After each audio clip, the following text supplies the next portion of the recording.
windy. A little bit nervous about actually getting this thing off the ground.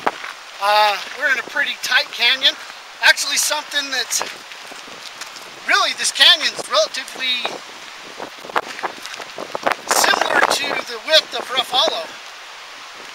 If you want to know the truth. Maybe some of the wider spots, yeah. Some of the wider spots. But it's still sheer cliff on the side. You know, we're waiting for GPS signal to catch up to us. Plus, it's a great Bigfoot location.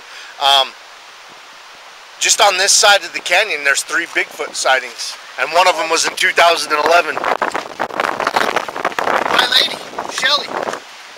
Right up here, you're going to see a jogger. This is an actual jogger's area. A lot of hikers. There's a jogger coming up here. Just as you round this corner, there's some rocks on that rock face. The first time, we actually had a rock that was chucked off this side hill and hit about 10 feet behind us. And 10 feet behind me. Me and my little man were up front and the 3 girls were behind us, and it was between us is where it hit. I heard it hit, turned around and saw it rolling down the hill over there where Shelly was just kind of standing there with deer in the headlights. Because, you know, I mean, that was outside of the rock,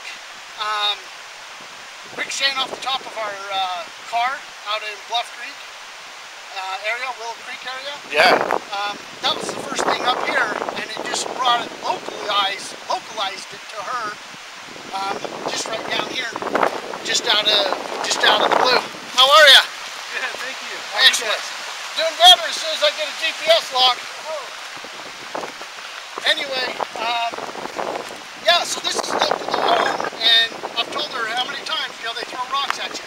You'll see them. They'll throw rocks at you, break sticks, stuff like that, and boom, right there. Up and around this bend up here, when I was up in Rough Hollow with RMSO, Shelly took her 2 girls and young boy, they were up around this next bend, and all I had rocks throwing at them. There was something that was knocking rocks down and making movements that paralleled them on the right side of this canyon, heading up it. After you get up a little ways, it goes down like some stairs and across a bridge. They says it took all the way up to where that split off, went towards Snow Basin Ski Resort, basically. So it followed them a good mile, a little over a mile up the canyon, probably. So obviously, this is not liking this canyon. Between the canyon and the clouds, I've yet to get a GPS location. Well, that's a little bit about what happened to his girlfriend and kids on a hiking trip up here. And we get a lot of reports of suspect Bigfoot activity on our website.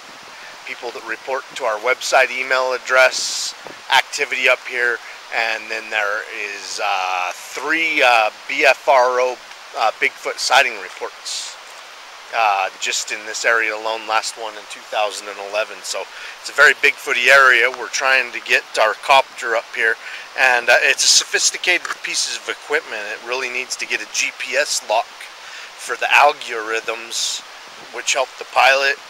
Well, that and my little oh shit button. Got a failsafe that oh shit. Flip that button and it'll automatically come back to the point of wherever it got the first GPS lock, where it took off from the ground. So there's multiple reasons for the GPS. That keeps it stabilized. If you just let go of everything, it should just stabilize right where it is.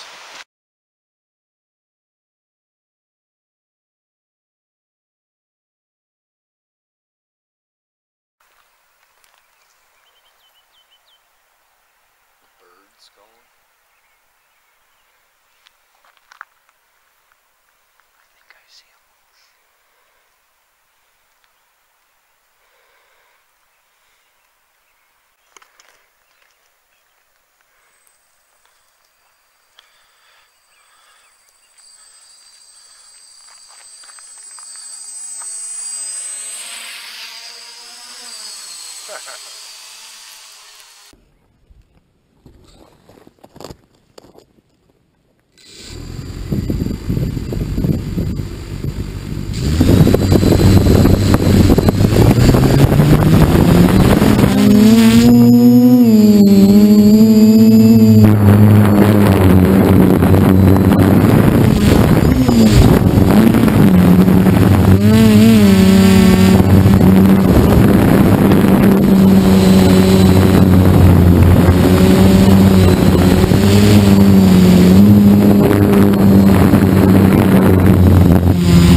That was badass. It's like a big old spider or something coming through your neck.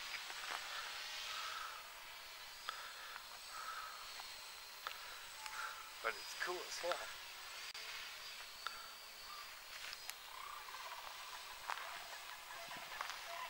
You hear them cranes right down there? Uh-huh. They must have just seen it. They sound like sandhill cranes. Yeah, they're like... They're calling out, they think it's a sandhill crane. Or they think it's a hawk.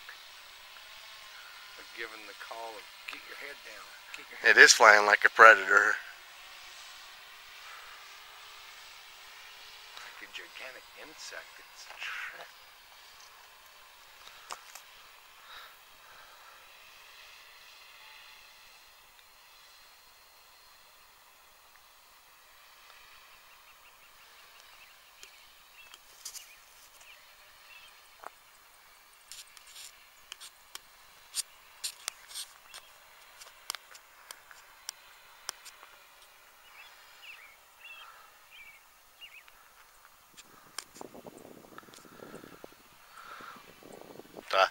This is a very heavy traffic Bigfoot sighting location in Utah, and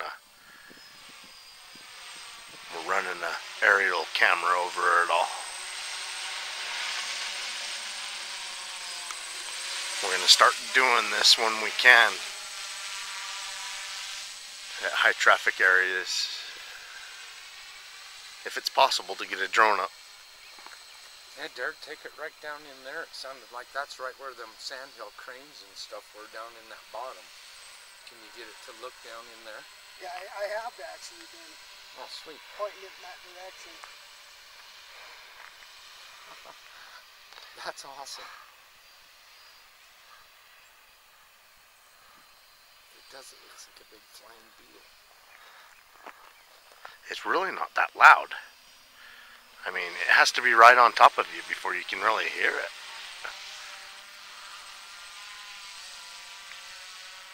I mean, it's just right above us right now.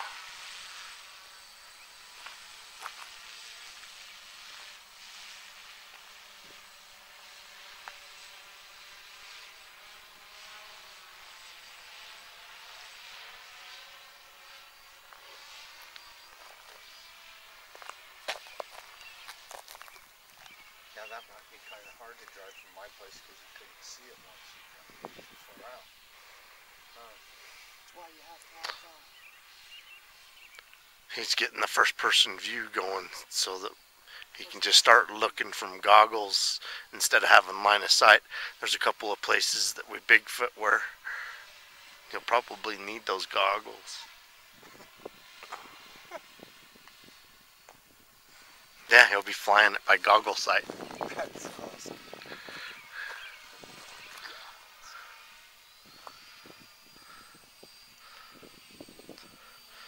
Wow. I can tell you're getting some good footage from the air. Yeah, that's awesome. It's bringing it in for a landing.